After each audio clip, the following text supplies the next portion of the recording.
반갑습니다. 네, 오늘 이제 부전해 오신 말씀과 마음 공부 150쪽이고요. 이제 대지는 깨끗한 것도 받아들이고 더러운 똥과 오줌도 받아들인다. 그러면서도 깨끗하다, 더럽다는 분별이 없다. 수행하는 사람도 마음을 대지와 같이 해야 한다.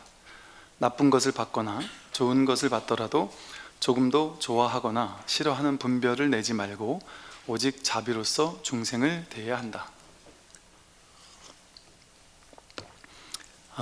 대지, 땅은 다 받아들이잖아요. 좋고 나쁜 거. 똥 오줌을 싼다고 해서 돼지가 막 짜증을 내고 화를 내지 않고, 또 깨끗한 것을 논다고 해서 뭐 좋아하는 것도 아니고, 그냥 모든 것을 그냥 허용하고 받아들이는 거죠.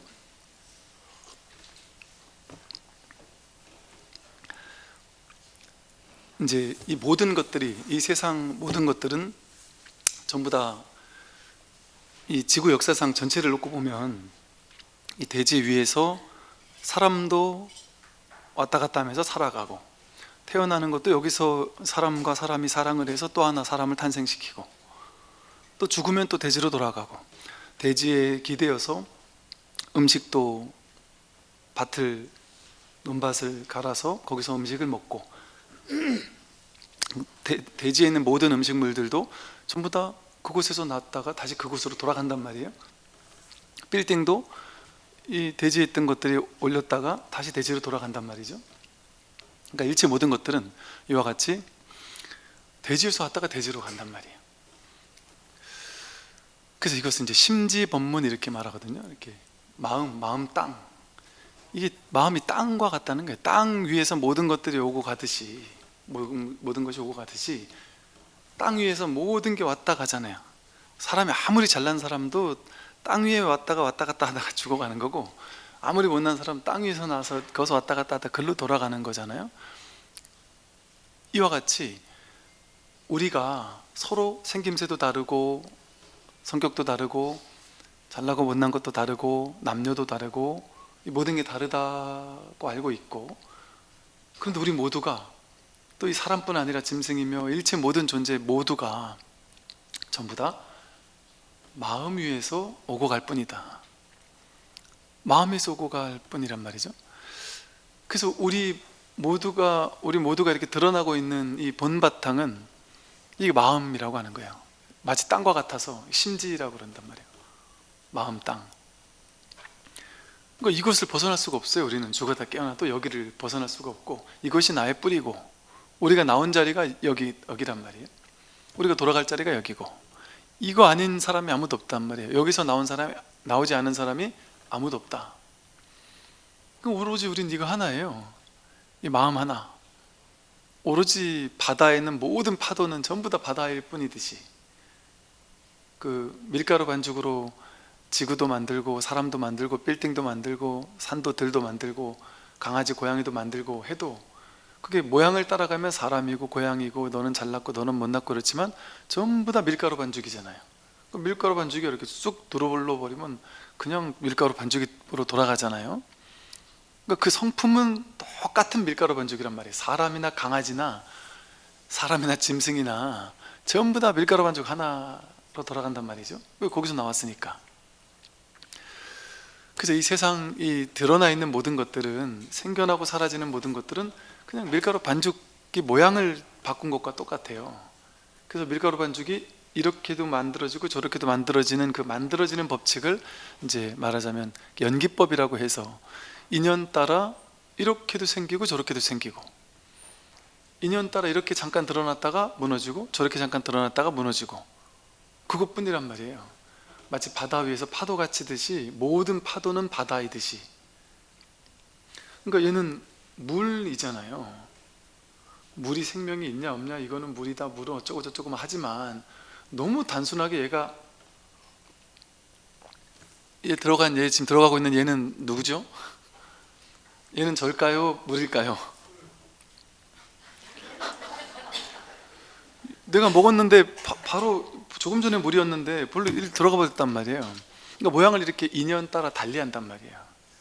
지금 컵이라고 하지만 탁 깨뜨려 버리면 이게 컵이겠어요? 쓰레기통에 들어가야 될 것이겠죠?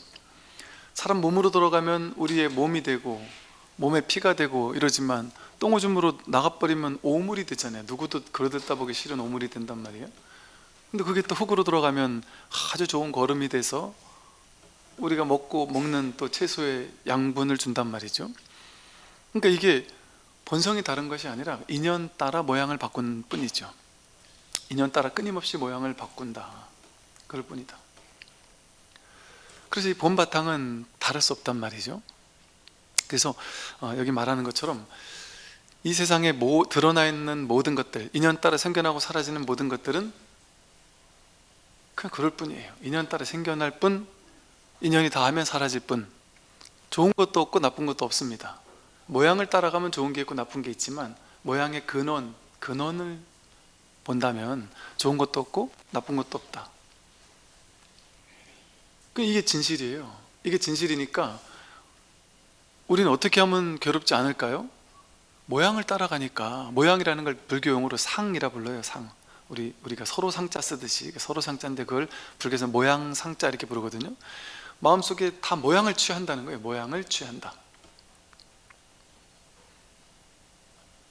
그러니까 예를 들어 A라는 사람이 그냥 자기가 잘 살고 막 승승장구하고 잘 살고 있는데 내가 이 사람 모르는 사람이에요. 그럼 이 사람이 나와 관련 없는 사람이니까 이가 아무리 승승장구하든 아무리 잘 나가든 우리랑 상관없잖아요. 그러니까 질투가 날 일이 없잖아요. 근데 만약에 그 A라는 사람을 보고 어느 날 내가 인연을 맺었어요. 인연을 맺어서 친하게 지냈어요. 그러면서 이제 10년 전, 20년 전만 해도 얘가 내 가방 들어주던 애예요. 예를 들어. 그래서 이러던 애인데 결혼하고 나서 갑자기 막 좋은 남자하고 결혼하고 나서 막 이 친구는 승승장구하고 나는 뭐 좀 막 그냥 결혼을 해서 나는 그냥 이렇게 왠지 모르게 이게 별로인 것 같은 느낌이 든다. 그럼 저 사람은 너무 잘 나가고 있다. 그럼 마음에서 이제 질투가 생길 거 아니에요. 막 분노가 생길 수도 있잖아요. 그건 어디서 생긴 걸까요? 모르는 사람이었으면 아무 상관이 없죠. 근데 내가 그 사람과 인연을 맺으면서 이 사람을 내가 상을 만들었어요. 얘는 내 가방 들던 애야, 뭐 이런. 혹은 내가 얘보다는 다 잘났어. 이게 다 상이잖아요. 그 진짜 잘나고 못난 게 본래 없단 말이에요. 본래 바다인데 파도가 이렇게 생기든 저렇게 생기든 뭔 상관이 있어요.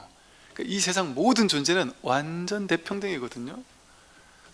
다를 뿐인 거예요. 그냥 모양이 다를 뿐인 거예요. 근데 상을 딱 세워가지고 우리는 내가 이렇게 규정을 한단 말이에요. 이런 사람이야 라고. 근데 그거 자체가 상이에요. 상. 그러니까 세상에서는 뭐 학교 다닐 땐 성적 가지고 1등, 2등, 3등, 4등 이렇게 상을 나눠서 성적 좋은 사람은 대단한 사람 이런 상을 만들잖아요. 성적 나쁜 사람은 아주 별 볼 일 없는 별로인 사람 이렇게 상을 취하잖아요. 근데 그게 그 사람의 진실일까요? 저도 나이 들고 보니까 제 어릴 때 학창시절 친구들이 그때 성적과 지금 사는 게 전혀 달라요. 오히려 지금 보니까 성격 좋은 사람들이 더 잘 사는 것 같기도 하고, 또 심지어는 또 성격과도 또 100%도 아니에요. 성격이 조금 안 좋았어도 뭔가 이렇게 삶의 에너지가 막 넘치던 친구들이 또 잘 사는 것 같기도 하고, 또 그런 에너지가 넘치던 사람들도 안 좋은 쪽으로 하면 또 안 좋은 쪽으로 잘 나가기도 하고, 뭐 모른단 말이에요. 어떤 기준으로 그 사람을 보느냐에 따라서 그 사람의 가치는 정해질 수가 없는 거예요. 완전히 정해질 수가 없는 거예요. 그 어떤 상이 없단 말이에요. 상은 비교해서 나오거든요. 모양은 비교해서 나오거든요. 이게 기냐 짧으냐 했을 때 길다고도 할 수 없고 짧다고도 할 수 없는데 옆에 뭐가 오느냐에 따라서 상대적으로 길다거나 짧다, 잘났다거나 못났다 이런 상이 만들어지잖아요. 이걸 그래서 분별상 이렇게 부릅니다. 분별상. 그러니까 내가 알고 있는 모든 것들은 전부 다 분별상입니다. 내가 잘났다? 그 분별상이에요. 못났다? 분별상이에요. 분별상이라는 말 그냥 생각일 뿐이라, 자기 생각일 뿐이다. 그 분별상을 내려놓으면 아무 일이 없단 말이죠, 세상에는. 근데 내가 분별상을 취해가지고 저 사람과 나와 비교해서 저 사람은 나보다 못나야 되고 난 저 사람보다 잘나야 되라는 분별상을 취하고 그 생각을 집착하면 내가 만든 분별상을 취한 거잖아요. 상을 집착한 거잖아요.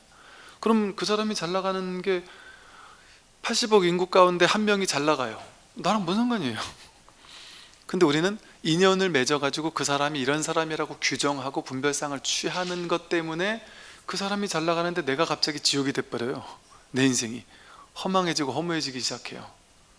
전혀 그럴 이유가 없는데, 아무 일이 없는데 그냥 그 사람은 잘 나갈 만하니까 잘 나가는 거고, 자기 인연 따라 잘 나가니까 잘 나가는 거고, 상관이 없단 말이에요, 상을 취하지 않으면. 근데 내가 그 분별상을 취하는 것 때문에 내가 갑자기 괴로워지기 시작해요. 이게 얼마나 허망한 일이냔 말이죠. 진실하지 않다. 진실은 어떠냐면 그 사람이 잘 나간다고 받아들이지 못할 일이 하나도 없는 거예요. 내가 못 나간다고 해서 받아들이지 못할 일이 하나도 없는 거예요. 아무 일이 없으니까. 사실은 이 본바탕에서는 내가 허상을 취하는 그 마음 때문에 괴로워진 것일 뿐이니까.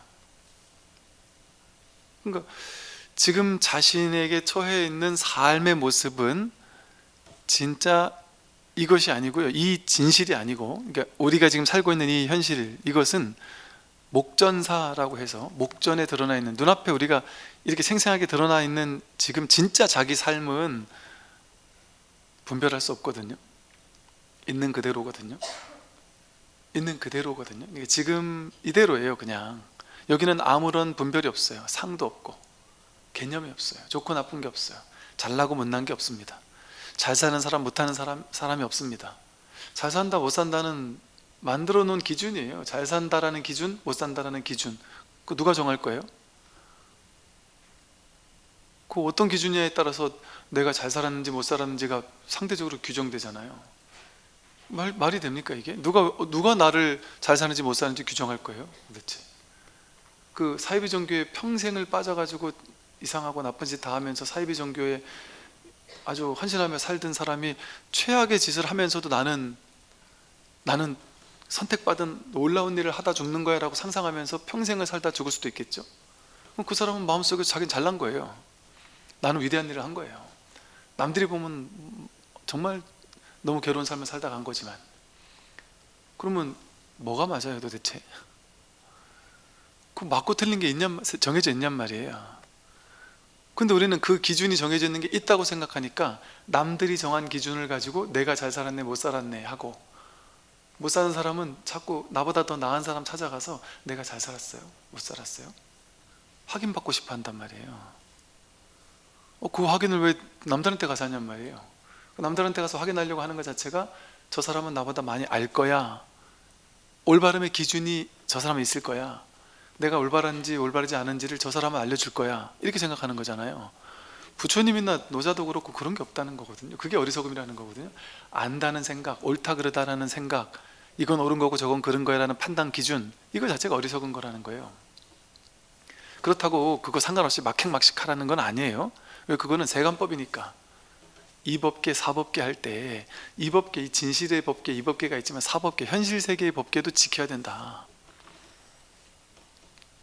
그 무시할 수 없지만 그게 완전 필요 없다는 얘기가 아니에요. 이 말은 진실이 무엇이냐를 내가 깨닫고 현실을 사느냐, 이거에 대한 무지한 채로 현실을 사느냐의 그 차이거든요. 진실을 깨어난 채로 진실이 무엇인지를 분명히 안 상태로 현실을 살면 현실을 내 마음껏 자유자재하게 쓰며 살 수 있어요. 그래서 우리 절에서 이제 이래요. 절에 처음에 스님들이 출가하잖아요. 이거 스님들이 출가할 때는 왜 출가하겠어요? 자유로우려고 출가하거든요. 근데 자유로우려고 집도 다 버리고 부모님 말도 다 버리고 자유롭지 못한 걸로부터 확 훌쩍 벗어난단 말이에요. 그래 절로 딱 들어간단 말이에요. 근데 절에 가면 자유로울까요? 절에 가면 사회에 있을 때보다 몇 배로 자유롭지 못합니다. 몇 배로 자유롭지 못해요. 처음에는 왜 그러냐면 처음에 절에 갔더니 와, 내가 이러려고 절에 왔나 싶은, 이게 어느 정도의 법칙이 있느냐면요, 여러분은 그냥 어쨌든 막 살면 되잖아요. 알아서 살면 되잖아요. 큰 문제 없으면 살면 되잖아요. 스님들은 처음에 갈 때 행자 교육 때 뭘 배우냐면 걷는 방법, 이게 뛰어도 안 되고요, 후당당거리고 걸어도 안 되고요, 차분하게 걸어야 되고, 칫솔질하는 방법, 칫솔질할 때 이렇게 소리를 내면 안 되고요, 잠을 자는 방법, 잠잘 때 이렇게 어떻게 자야 되고요. 또 뭐 밥 먹을 때 옷, 여러분이 그 위의라 해가지고 스님도 위의를 가르쳐요. 이 옷을 입고 벗는 방법이 있어요. 이 가사를 수하는 방법이 있어요. 근데 가사를 수하는 그 방법대로 하면 조금 불편해요. 근데 이 요령이 생겨서 이렇게 그 방법 말고 다른 방법으로 하면 이게 되게 편하게 입을 수 있는 방법이 있어요. 근데 처음에 배울 때 그 방법을 한번 휙 했다가 혼난 기억이 있어요, 제가. 근데 지금은 제 마음대로 이제 그렇게 입어요. 이제 그거 이 가사를 이렇게 뒤로 이렇게 수할 때 머리 뒤로 손이 가면 안 돼요. 이렇게 머리 뒤로 막 예를 들어 막 그런 게 있어요. 이렇게 이건 하고 저건 하지 마라. 하나 하나가 막 전부 다 규칙이 정해져 있어요. 야, 내가 이러려고 내가 절에 왔나? 여기서 자유로우려고 내가 절에 온 건데 이렇게까지 하나 하나가 다 구속당할 뿐 아니라 이 옷 입고 시내를 나가는 순간 모든 사람이 지켜보기 때문에 아무것도 못해요. 대한민국에서는 특히나 어디 식당 못 가요. 뭘 할 수가 없어요. 그런데 그렇게 철저하게 배우거든요. 그래서 그 위의를 가르쳐요. 스님으로서의 위의를 가르쳐요. 천편일률적으로 딱 가르쳐요. 처음에 저는 되게 반발심이 좀 있었어요. 겉으로 표현 안 해도 야, 진짜 스님이 돼가지고 자유로워야지 이 따위 하나하나의 행동거지를 이렇게 공장에서 찍어내는 거예요, 스님을? 이게 말이 돼? 막 이런 식으로 반발심이 있었거든요.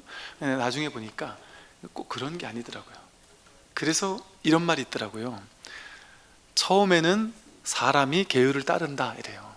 처음에는 스님들이 하도 세속에서 살던 것만 익숙해 있으니까 절집안의 문화, 풍습 하나하나를 이게 스님들의 위로 바꾸는 어떤 업을 바꾸는 작업 같은 거예요. 삶의 습관 같은 걸 바꾸는 작업인 거예요. 그래서 그 작업을 한 6개월 행자교육을 한단 말이죠. 그러니까 그게 필요하다란 말이에요. 그래서 그렇게 해서 이제 어느 정도 이게 되고 나면 이제 뭐라고 얘기하냐면 이제 출가한 지 얼마 안 된 스님들은 내가 계율을 따라가야 되는 거예요. 이제 계율을 막 지켰나 어겼나 가지고 내가 잘했나 못했나 막 이러고 살아요. 근데 이제 그게 영원히 계속되는 게 아닌 거예요. 이제 어느 정도 법납이 차고 어느 정도 공부가 된 스님들 같으면 이제는 계율에서부터 완전 자유로워요. 계율이 없어요. 그분들한테는 아무것도 없는 거예요. 그냥 자유롭게 살아도 상관이 없는 거예요. 그래서 처음에는 내가 계율을 따라가지만 나중에 도를 깨닫고 나면 내가 무엇을 하든 그것이 하나하나 다 계율 아닌 게 없다. 이런 식의, 즉 진정 자유를 위해서 임시로 이렇게 좀 이렇게 그런 방편으로 이렇게 계율을 하는 그런 것이더라는 거죠. 즉 이처럼 불교는 어떤 불교에서는 이렇게 해라 저렇게 해라 하는 것들이 많잖아요. 근데 그게 방편이었단 말이에요. 방편이에요. 결국엔 진짜 자유로워지기 위한 방편으로 임시로 그렇게 하는 것 뿐이었단 말이죠. 그래서 걸림없이 자유로워지는 거예요, 이 마음 공부는. 그래서 여러분 이제 현실로 딱 돌아와서 자기 눈앞에 있는 지금 이 현실, 내가 살고 있는 이 현실, 이것이 내가 추가라고 바꾸려고 했는데 어쨌든 지금 현실은 이런 현실이잖아요.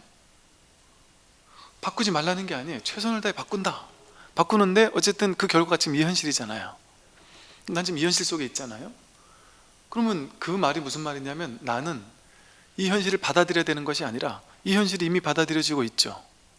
근데 이미 받아들여지고 있는 이 현실에 대해서 내가 생각을 가지고 이건 마음에 안 들어, 저건 좀 더 가져야 돼, 저 사람은 내 인생에 없어져야 돼, 난 이런 일은 더 일어나야 돼, 저런 일이 일어나면 안 돼 하고 생각하느라 괴로운 거죠. 그 생각만 없으면 내가 삶을 받아들여야 되는 게 아니잖아요. 본래 받아들여져 있잖아요. 생각으로 취사간택하는 것뿐이지. 여기서 말하듯이 받아들이란, 좋고 나쁜 것을 상관없이 받아들이라는 것은 내가 받아들여라 이 소리가 아니에요. 거기서 나만 없으면 내 생각, 나라는 고집, 나가 없으면 본래 받아들이고 지고 있지 않습니까? 우리의 성품은 이렇게 대지와 같이, 바다와 같이 본래 받아들이는 거예요. 그게 우리 본성이에요. 그러니까 제가 받아들이십시오 라고 얘기하는 것은 방편으로 하는 말이에요. 그냥 임시로 이렇게 해보고 저렇게 해보세요 하니까 처음에는 받아들이는 게 뭔지 잘 확 와닿지 않으니까 힘든데 그래 받아들여보자 이렇게 처음엔 노력을 한단 말이에요. 그렇게 처음엔 좀 힘들죠. 하기 싫은 거 해야 되니까. 근데 이제 나중엔 이걸 억지로 하는 게 아니에요. 삶을, 그러니까 내가 공부가 좀 많이 됐나 안 됐나를 보려면 뭘 보는 거냐면요, 여러분이 불성을 확인했냐 안 했냐, 견성했냐, 열반 해탈했냐, 이걸 보는 게 아니에요. 내가 진짜 깨달았나 안 깨달았나, 공부가 됐나 안 됐나를 보는 것은 내가 여전히 얽매이고 있는가, 여전히 괴로운가, 여전히 집착하는 것이 있는가, 여전히 이거 아니면 절대 안 되는 게 있는가, 삶을 온전히 저절로 허용되느냐, 아니면 내 뜻대로 아직도 내 인생을 막 바꾸고 싶어 집착하고 안달이 나 있느냐. 이래요. 공부된 사람이고 안 된 사람이고 똑같이 자기가 하고 싶은 걸 열심히 최선을 다해 막 달려가요. 그럼 겉으로 봤을 때는 이 사람이나 이 사람이나 똑같이 그 일을 열심히 열정적으로 하는 것 같아요. 근데 공부 안 된 사람은 집착해서 그거 안 되면 어쩌지 하는 불안초조한 마음으로 어떤 일이 있어 성공해야 되고 내가 진급해야 되는데 하면서 집착하면서 막 그 일을 열심히 하는 거예요. 하면서도 불안불안하고 마음속으로 누구를 막 시기하고 질투하면서 저 사람 잘못됐으면 좋겠다고 생각하면서 이러면서 달려가요. 근데 공부가 된 사람은 똑같이 달려가요. 열심히 일하고 돈 벌고 자식을 위해서, 가족을 위해서 열심히 일한단 말이에요, 똑같이. 그런데 그것까지 해요. 최선을 다한다. 근데 결과는 이건 원래 본래부터 내맡겨져 있어요, 그냥. 그러니까 난 최선을 다할 뿐, 그러면 그 결과는 나에게 달린 일이 아니라는 거를 저절로 그냥 이게 소화가 되는 거예요, 소화가. 억지로 그렇게 생각하려고 애쓴다고 이게 잘 안 돼요. 애쓰면 더 안 돼요. 근데 이제 공부가 되면 될수록 이게 받아들임이라는 게 너무 자연스러워요. 전혀 어렵지가 않은 거예요, 받아들인다는 게. 내가 억지로 받아들여야만 받아들임이 되는 게 아니라 너무 자연스러운 거예요. 그래서 그냥 최선을 다해요. 최선을 다하는데 돼도 좋고 안 돼도 좋다. 그리고 놀랍게도 될지 안 될지는 내가 결정하지 않아요. 우리는 내가 결정하는 것 같은데 내가 결정 안 해요. 이게 이제 저도 이제 참 신기한, 이게 재밌는 경험들인데, 이제 우리가 부득이하게 이렇게 이제 도량을 이렇게 이사를 하게 돼가지고, 부산 포교당 거기에 원래 우리 절이 아니었다 보니까 임시로 쓰는 거다 보니까 이사를 좀 갈 일이 생겼는데, 그래서 뭐 여기저기 이제 어디로 갈까를 이렇게 좀 알아보고 있었거든요. 근데 이게 내가 결정하는 게 아니구나라는 게 정말 이렇게 보다 보니까 정말 분명하대요. 신기한 게 인연이라는 게, 야, 이거는 참 어떻게 디테일하게 세계하기도 뭐하고, 이거를 결정하려고 하는데 여기가 인연이 아니잖아요. 그러면 결정하려고 막 하려는, 사인하려는 직전에 갑자기 딴 데서 연락이 왔는데, 전에 내가 너무 좋았는데 뭐 때문에 안 된다고 해서, 와, 여기면 너무 좋았는데 완전 최적의 장소인데 안 되는구나 이렇게 포기했는데, 뭐 그쪽에서 전화 올 수도 있고요. 또 여기가 인연이 아니면 여기를 너무너무 하고 싶은데 뭐 법적으로 뭐가 불가능하다든지 이럴 수도 있고요. 또 여기가 너무너무 좋다 이랬는데 또 이런 경우가 있어요. 너무 모든 게 다 좋아요. 그래서 다 될 줄 알았는데 이제 주인이 여기는 한 1, 2년째 안 나가고 있어서 금방 해줄 겁니다 이랬단 말이에요. 우리 이제 다 되는 줄 알고 100% 되는 줄 알고 생각했는데, 나중에 주인이 연락 오기를 당신은 종교가 불교가 아니라는 거예요. 근데 마침 그 집안의 어른이 아프시대요. 그 불교 단체를 넣으면 더 아파질 거라고. 그래서 집안에서 안 된다고 반대를 했다는 거예요. 예를 들면 그렇게 안 되기도 하고. 그러니까 그게 우리 쪽에서 결정하는 게 아니더란 말이에요. 이게 다 인연이 뭐가 됐든 이런저런 수많은 모든 인연들이 착착 맞아 떨어져야만 그거 하나를 결정하는 거예요. 근데 여러분도 인생을 가만히 돌아보면, 나는 내가 결정했다고 생각하지만, 여러분 예를 들어 옛날에 그 남편 만날 때 있잖아요. 여러분 그 남편 만날 때 이 남편을 내가 결정했다고 생각하지만, 가만히 되짚어 보면, 지금에 와서 다시금 냉정하게 되짚어 보면 어때요? 왜 하필 내가 거기에서 그 사람한테 왜 꽂혔을까? 지금 보니까 그게 단점인데 왜 그땐 그게 엄청난 장점으로 보였을까? 왜 그 콩깍지가 갑자기 이렇게 꼈을까? 이유를 알 수 없어요. 그 당시에는 왜 그랬는지. 분명히 남들이 별로야, 너 힘들 거야 라는 말을 했는데도 불구하고 그때는 그게 장점처럼 보였을 수도 있고, 또 내가 하필이면, 예를 들어 이런 분도 있더라고요. 내가 눈이 높아가지고 훌륭한 사람만 내 만나고 막 잘난 사람만 내 만나고 막 이러다가 너무 잘난 사람만 만나 보니까 이놈들이 너무 잘나노니까 내가 의리더라는 거예요. 내 의리처럼 저 사람한테 잘 보여야 되고 막 이러는데 옛날부터 좀 찌질이해 보이는 애였대요. 그러니까 난 관심도 없었대요. 근데 헌신적으로 몇 년째 나를 쫓아다닌다는 거죠. 그래가지고 너무 잘난 사람만 만나니까 내가 자꾸 의리되니까 이게 별로 기분이 안 좋아서, 야, 얘를 만나면 내가 공주 대접받으면 살 수 있겠다 그런 생각이 조금 들기도 했지만, 그래도 이건 쟤는 아니다 이런 생각을 했대요. 그런데 이 사람한테 이제 탁 너무 심하게, 쉽게 말해 이별을 당한 거예요. 차인 거예요. 너무 심하게 차이고 나서 너무 충격을 받아가지고 너무 서러워서 막 우울한 와중에 갑자기 막 울고 가는데 이 친구가 지나가다가 만났다는 거예요. 그래서 평소 같으면 안 그랬을 텐데 그날따라 너무 괴로워서 술 한잔 하자 해가지고 갑자기 친해져가지고 갑자기 결혼을 했는데, 나중에 보니까 이렇게 좋은 사람일 수가 없다. 진짜 이 사람 만나고 내 인생 최고의, 그러면 그때 마침 차였고 마침 우울함이 극에 달하지 않았으면 이 사람은 내 만나지도 않았을 거라는 거죠. 그럼 어떻게 하다 보면 그런 인연이 되냔 말이에요. 그게 어떻게 내 의지냔 말이에요. 자기 의지가 아니라니까요. 전에 어떤 보살님은 이제 외국인 서양 분하고 이렇게 결혼을 하셨어요. 근데 그분이 그런 얘기를 하는, 어떻게 하다가 이렇게 또 외국 분을 또 이렇게 함께 하시게 됐냐고, 참 신기하다 그랬더니 그분이 이제 그 얘기를 하는 거예요. 나는 1도 외국 남자들은 이성으로 느껴지질 않았대요. 아예 1도 이성으로 느껴지지 않아서 대학 다닐 때 그 친구랑 같이 해도 전혀 아무 이상적인 느낌이 1도 없었다는 거예요. 근데 이게 되려고 하니까 어떻게 이제 학교에서 뽑아서 2명을 어디 외국으로 보냈는데 둘이 딱 됐고, 그때 가서도 영 친구였어가지고 그냥 약간 불알 친구 느낌의 남자지만 그냥 막 해더라고, 한 집에서 같이 자도 아무 상관이 없는 친구였다는 거예요. 그런데 이제 그 이성적으로 하나도 안 느껴지는데 그냥 그렇게 오래오래 같이 이렇게 좀 보다 보고 서로 의지하다 보니까, 이 사람이 외모고 인종이고 이런 거 상관없이 이 사람의 마음이 정말 좋은 사람이구나라는 게 느껴지니까, 그럼에도 나는 끝까지 외국 사람 아니야 생각했다는 거예요. 근데 인연이 되려면 그렇게 되는 거예요. 그러면 자기는 이건 내 의도가 전혀 아니다 이런 식으로 얘기를 하더란 말이죠. 사실은 하나하나 보면 자기 의지가 아니에요. 그것이 내가 나에게서 나온 결정, 내 자유의지가 아니라 인연이 만들어낸 결정이에요.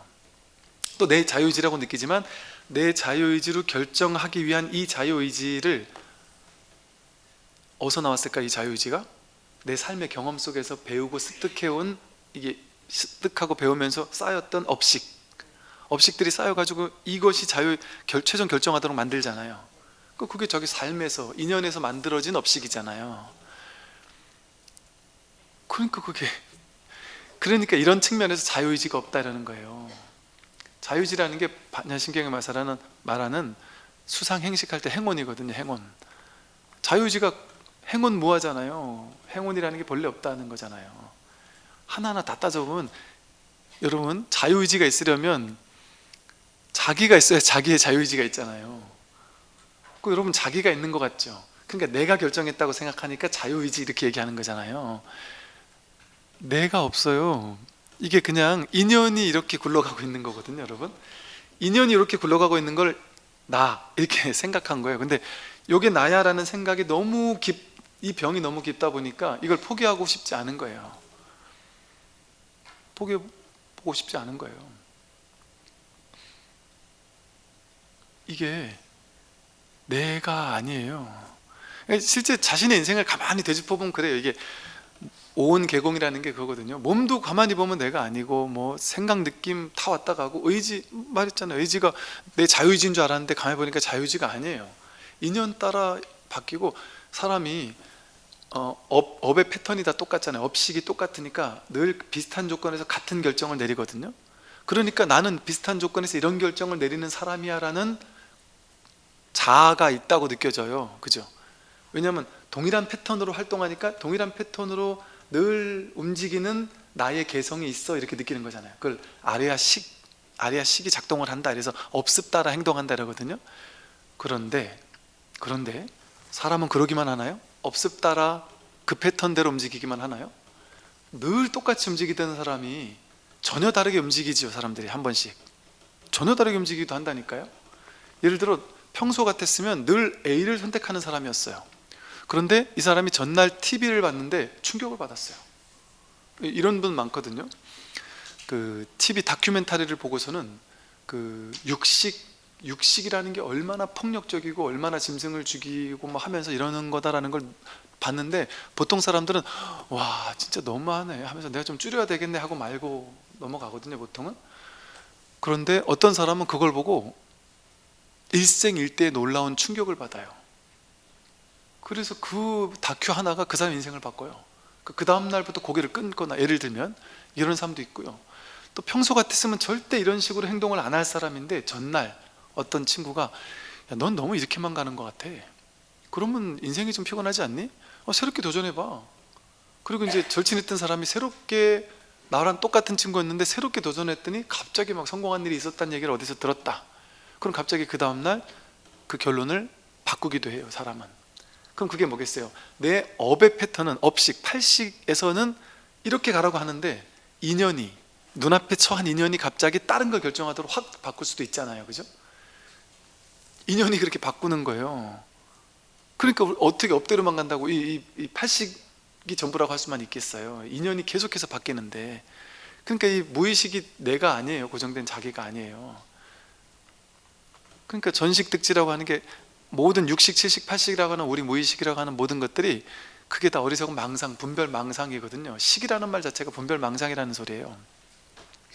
그게 내가 아니라는 거거든요. 나라는 망상일 뿐이지. 그러니까 여러분은 사실은 내가 삶을 산다가 아니라 구경꾼이에요. 이 세상의 구경꾼이에요. 근데 여러분 여러분 이 껍데기 있잖아요. 얘가 사는 걸 여러분 늘 보고 있잖아요. 손이 어떻게 움직이는지, 다리가 어떻게 움직이는지, 거울을 통해서 얘가 어떻게 얼굴을 꾸미는지 얘가 사는 걸 보고 있잖아요. 근데 얘가 사는 것만 봅니까? 남들이 사는 것도 보고 있잖아요. 하다못해 TV를 통해서 뭐 서양에서 뭐 아프리카에서 뭔 일이 벌어진지 다 보고 있잖아요. 세상을 다 보고 있지 않나요? 이 전체를 목격하고 있지 않나요? 근데 우리는 너무 익숙하게 본다 하니까 눈이 본다 이렇게 생각하지만 사실은 보는 것이 6가지로 보거든요. 본다 이러잖아요. 눈으로 본다 이러잖아요. 그리고 귀로 들어본다 이러잖아요.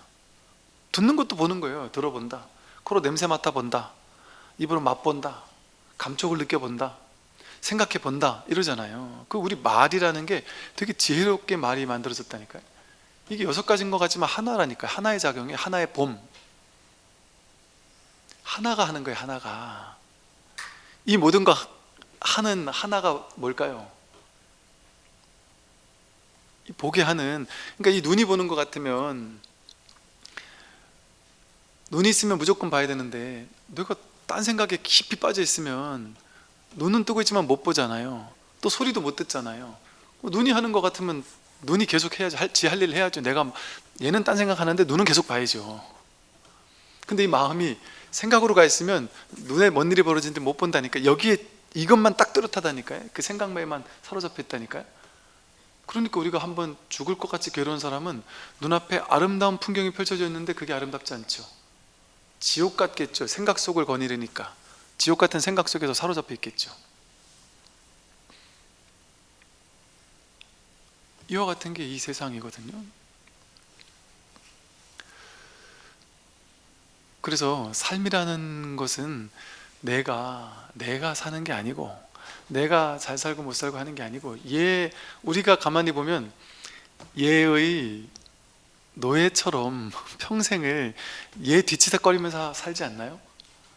아침 일어날 때부터 뭐 얘 얼굴 씻어주고, 얘 뭐 이렇게 그림도 그려주고, 잘났는지 몰랐는지 뭐 이렇게 쳐다봐주고, 또 남들이 얘 조금 인상 안 좋다고 그러면 그날 하루 종일 기분이 막 상하기도 하고, 어쩌면 누가 뭐 좀 안 좋다는 얘기 한마디 하면 그 이제 이런 일이 있어요. 신도님들이, 여러분 누가 야 요즘 뭐 얼굴 상했다 이러면 괜히 기분 안 좋을 수 있잖아요. 그런데 저는 이 종교인들 같은 부류의 사람들이 진짜 조심해야 되겠다고 생각했던 게 뭐냐면, 그 사람들이 남들이 하는 말은 그냥 걸러듣기도 해요. 니나 나나 똑같아 이런 생각으로 하잖아요. 근데 종교인이라든지 이런 사람은 나보다 이만큼 더 많이 알 거야 이런 식으로 생각하는 거예요. 사실은 똑같은데, 이게 영업 비밀인데, 사실은 똑같은데 이런 옷 입은 사람이 얘기하면 더 진짜 그럴싸해 보인단 말이에요. 그래서 그냥 친구나 누가 야, 너 몸이 좀 이상한데? 너 어디 안 좋은 거 아니야? 이러다 너 병 나는 거 아니야? 너 이러다 뭐 인생 한번 훅 가 이런 식으로 얘기하면 뭔 소리 하는 거야? 하고 그냥 지나치잖아요. 근데 예를 들어 그냥 뭐 이렇게 도인 같은 사람이나 뭐 약간 뭐 좀 종교인이라든지 뭔가 이런 사람이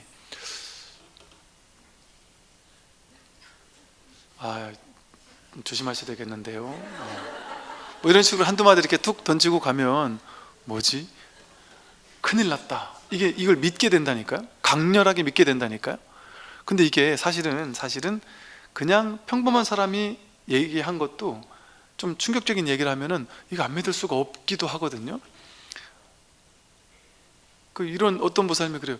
내가 젊었을 때 어떤 사람이 우리 회사에 우리 여기 들어와 가지고 나를 딱 보더니 당신은 한 10년 뒤부터 풀리겠고 그전에는 막 이러고 갔대요. 그래가지고 미친놈이다 이렇게 생각했대요.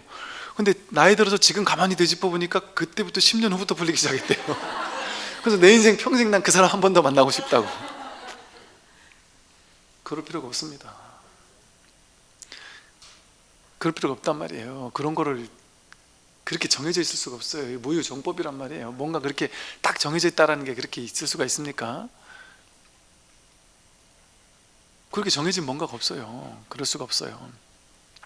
그러니까 이런 것처럼 말 한마디가 그 사람을 갑자기 지옥처럼 만들기도 해요. 종교인이 와가지고 야, 너 단명의 업이다, 곧 죽겠다 이래보세요. 얼마나 지옥이죠, 지옥. 얼마나 충격적이겠어요. 근데 그런 것 때문에 사람들이 너무 심하게 휘둘리고 인생이 완전히 막 피폐해지는 경우를 많이 봤거든요. 그거 어디서 들었어요? 어디 가서 그분이 얘기하셨다. 그럼 제가 처음에는 말하기가 애매해요. 그분은 그분을 믿고 있는 사람인데 약간 찜찜하니까 한번 찾아본 거면, 그분은 제가 아무리 얘기를 해줘도 저 사람 믿을 건지 저를 믿을 건지 둘 중에 하나 선택해야 되잖아요. 그러니까 이게 참 뭔가 이렇게 우리의 내면은 이렇게 공허한 거예요.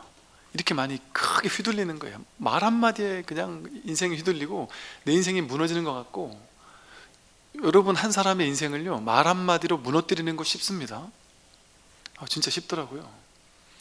또 그 사람을 말 한마디로 완전 자존감이 딱 생기게 만드는 거 아주 쉽습니다. 보통 사람들 얘기 들어보면요, 평소에는 이렇게 자존감이 뚝 떨어져 살던 사람인데 자기 절친했던 친구, 또 자기가 정말 훌륭하다고 여기는 친구가 야, 너 무슨 소리야, 난 너 같은 친구, 너의 이런 장점은 정말 너무 괜찮은 사람이야, 너 그런 생각하지 마, 난 너가 내 친구 중에 정말 이런 점에서 너를 정말 나는 존경해, 이러면서 너는 충분히 그래도 되는 사람이야 라는 그런 말을 한마디 들었대요. 근데 그분 뭐라 그랬냐면 자기 평생에 남는 한마디를 물어봤었거든요. 평생에 남는 한마디가 그 한마디였대요. 자신의 인생은 그 전과 후로 나뉜다는 그런 식으로까지 얘기하는 분을 봤거든요. 그러니까 보세요, 친구의 길을 살려주는 말 한마디가 그 사람을, 인생을 완전 뒤바꾸기도 하잖아요. 이것처럼 말이라는 거는, 여러분 올바른 말을 할 수 있을까요? 우리 사람이? 성자는 뭐가 성자냐면 올바른 말을 하는 사람이 성자가 아니고요, 올바르다 올바르지 않다라는 게 공하다라는 사실을 깨달아서 모를 뿐을 깨달은 게 성자예요. 이게 옳으니까 이렇게 해, 저게 옳으니까 저렇게 해, 넌 틀렸어, 이게 규정해주고 판단해줘서 넌 잘했어, 넌 잘 살았어 100점, 넌 못 살았어 몇 점, 이렇게 염라대왕처럼. 염라대왕은 불교 안에서의 염라대왕은 어떤 역할이냐면요, 욕계, 색계, 무색계 가운데도 제일 낮은 천상세계에 있는 그냥 천신 하나예요. 그냥 쉽게 말해서 이렇게 뭐랄까, 이렇게 이 존재들, 무수한 존재들 가운데 좀 약간 이제 수준 떨어지는 신인 거예요. 이렇게 표현하기 좀 애매하나? 이게 좀 그렇게 고차원적 신이 아닌 거예요, 염라대왕은. 쉽게 말해.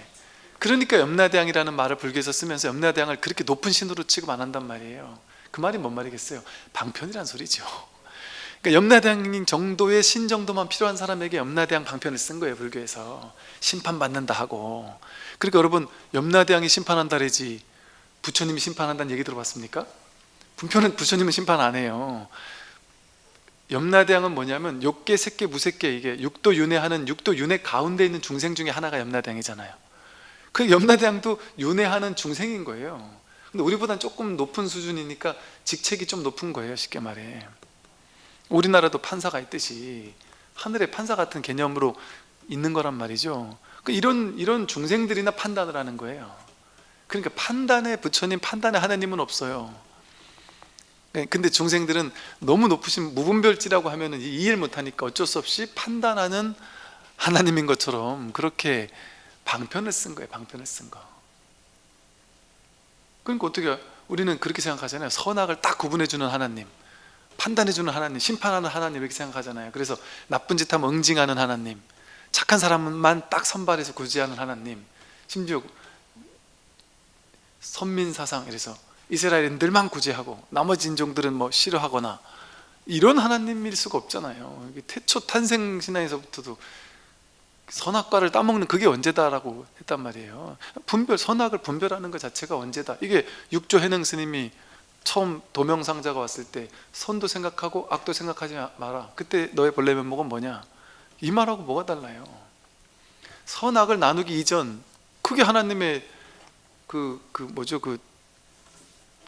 그곳이거든요. 하나님의 나라거든요.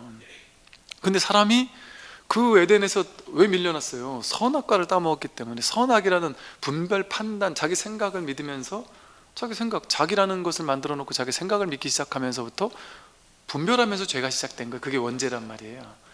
인간 중생들이 원죄가 그건데, 근데 어떻게 심판이 하나님 가능하겠어요? 그 심판 이전이란 말이에요. 이분은 심판 이전인 거예요, 이 진리는. 그러니까 우리는 어디 가서 누구한테 무슨 말을 들어도 기죽을 필요가 없는 존재인 거예요. 진짜 지혜로운 사람은 그런 판단하는 말을 안 하니까요.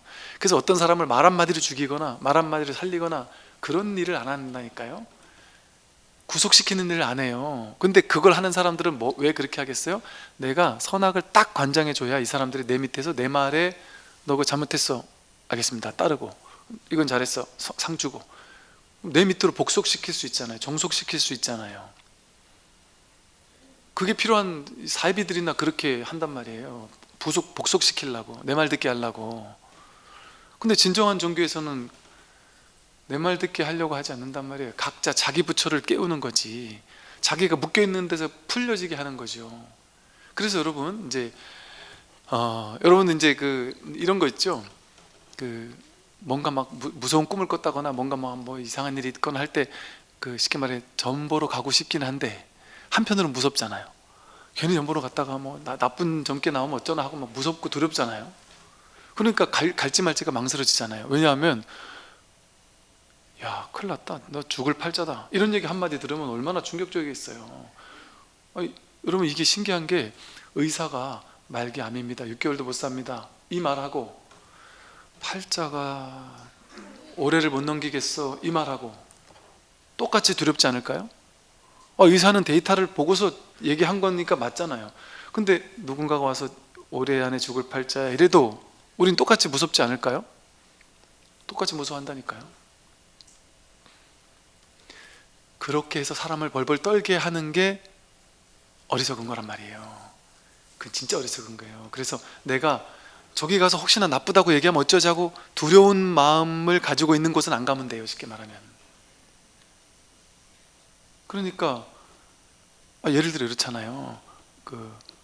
성당에 신부님한테 가면 다 얘기하잖아요. 얘기하고 나면 그걸 뭐 한다 그러죠? 고해성사를 왜 하는 거겠어요? 얘기하고 나서 가벼워지려고 하는 거 아니에요. 그럼 신부님들은 이제 주로 그럴 거 아니에요. 그렇습니까? 하나님의 이름으로 뭐 회개합시다 하고, 뭐 예를 들어 회개가 됐습니다 하고 행복하게 사세요 이러면서 이제 이러고 가볍게 가는 거 아니에요. 그거 하려고 그게 있지 않겠어요? 그러니까 그래야 된단 말이죠, 쉽게 말하면. 즉 종교로 오면은 묶인 것에서 풀려내야 된단 말이에요. 두려웠다가 두려움에서 해방돼야 된단 말이에요. 왜 두려움에서 해방돼야 될까요? 본래 묶은 게 없기 때문에 그래요. 자기 생각이 자기를 묶었기 때문에 그래요. 내가 묶는 사상을 믿었기 때문에 그래요. 넌 이거 하면 나쁜 놈이고 저거 하면 해야 돼, 너 이거 했지, 넌 나쁜 놈이야 하고, 그렇게 나를 묶는 어떤 사상 철학을, 취사간택하는 사상 철학을 믿었기 때문에 그걸 또 풀로 다녀야 된단 말이에요. 어디 가서 뭘 해서 뭐 또 풀고 하러 다니듯이. 그런데 진짜 지혜는, 그러니까 부처님 가르침이 뭐예요? 불교는 뭐 하는 종교냐? 보시하는 종교인데, 법을 보시하는 종교고 재물을 보시하는 종교일 뿐만 아니라 무외시, 이 법시 제시보다 더 큰 걸 무외시라고 한다니까요. 중생을 두려움 없게 하는 보시, 그게 최고의 보시다 이런단 말이에요. 두려움이라는 건 자기가 만들어낸 거기 때문에. 그러니까 이게 안심법문이라 그러잖아요, 부처님 가르침을. 그러니까 절에서 법문을 듣고 하면 안심할 수밖에 없는 거예요. 왜? 어떤 죄를 진 사람도 절에 가면, 부처님 앞에 가면, 스님에게 가면 이게 본래 죄가 아니었구나 하고 내가 안심하면서 자유로워지고, 내가 잘못한 게 있다면 진심으로 참회해서 더 이상 그런 죄를 짓지 않으면 되는구나, 나도 청정해질 수 있구나, 여기에 대한 확신을 안고 오는 두려움이 완전 깨지는 게 이 자리거든요. 부처님이 그거 하신 거잖아요. 우리는 뭐 연쇄살인, 우리나라 연쇄살인마 유명한 사람들이 막 몇 명을 연달아 죽이잖아요. 앙굴리마라는 99명, 뭐 경전에서는 999명이라고도 할 정도니, 뭐 못해도 과장을 좀 섞는다 해도 수십 명을 죽인 거 아니겠어요? 수십 명을 죽인 죄인이 부처님 앞에 가면 참회를 받고 깨달음을 얻는다니까요. 이거 정말 놀라운 일 아닙니까? 충격적인 일 아니에요? 우리가 좀 들었을 때 조금 기분 나쁠 정도의 충격적인 일 아니에요? 아니, 부처님 아무리 생각해도 부처님이 그놈은 좀 구제하지 마시지, 우리 생각은 그렇잖아요. 부처님 저 나쁜 놈은 좀 구제하지 마세요, 좋은 사람만 구제, 불교 이미지도 있지, 우리 이렇게 생각한단 말이에요. 하물며 999명을 죽인 앙구리마라 같은 사람도 구제하는 분이 부처님인데, 그것보다 더 나쁜 짓 한 사람이 있겠어요, 우리 중에? 심지어 부처님이 어느 정도냐면요, 그 코살라국의 마가다국의 왕이 빈비사라 왕이잖아요. 빈비사라 왕의 아들이 아자타사투라는 왕자가 있었는데, 이 아들이 부처님 사촌 동생 중에 대바다타라고 부처님을 이제 막 죽이려고 했었던 나쁜 놈이 있어요. 어느 단체나 그런 사람이 있어요. 부처님도 있잖아요. 이 대바다타가 부처님 교단을 무너뜨리고 자기가 이제 부처가 되려고 했는데 부처님이 냉정하게 거절했단 말이에요. 그랬더니 이 대바다타가 정치 힘을 빌린 거예요. 이 종교는 정치랑 맞으면 이게 같이 붙으면 안 된단 말이에요. 그런데 이 대바다타가 아자타사투 왕자를 꼬셔가지고, 야, 너 아버지를 폐위시켜가지고 너가 왕이 돼야 돼, 아버지를 가둬야 돼. 그 아버지를 쿠데타를 일으켜서 아들인데 아버지를 가두게 만들고, 그래서 결국 죽게 만들어요. 그리고 너가 왕이 되고 그러면 나를 부처로 앉혀. 모살했다니까요. 그래가지고 실제 아자타사투가 빈비사라 왕을 폐위시키고 그렇게 힘들게 만들고, 그러고서 자기가 왕이 된 거예요. 그러면 부처님, 우리 생각에는 부처님이 저 아자타사투는 나쁜 놈이니까 아자타사투는 쳐다도 안 보든지 이래야 되잖아요. 부처님은 아자타사투가 법문 들으러 온단 말이에요. 그러면 데리고 안 쳐요. 가지고 법문을 해줘서 본인이 잘못한 것을 참회하게 만들어요. 그리고 진심으로 참회해요, 아자타사투는. 그러니까 진심으로 참회했기 때문에 앞으로 어떻게 살으라고 법문을 해줘요. 구제해 준단 말이에요. 그럼 역시 부처님 앞에 가니까 모두가 구제가 되는군요? 아니에요. 구제 안 되는 사람도 있어요. 아자타사투는 그렇게 구제가 됐는데 대바다타는 여전히 구제가 안 됐어요. 부처님도 구제를 못했단 말이에요. 그런 걸 보고 일천재란 말이 나온 거예요. 대바다타 같은, 부처님도 구제 못하는 사람이 있었네? 일천재라 해서 절대 구제 안 될 만한 중생이 있다, 이런 식으로 얘기를 한 거예요. 근데 그게 정해져 있는 건 아니에요.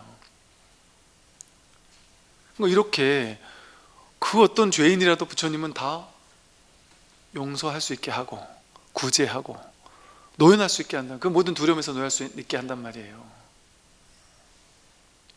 그게 이 부처님 가르침의 핵심이거든요. 그러니까 진정 우리는 안심법문이죠. 우리는 안심해도 되는 사람인 거예요.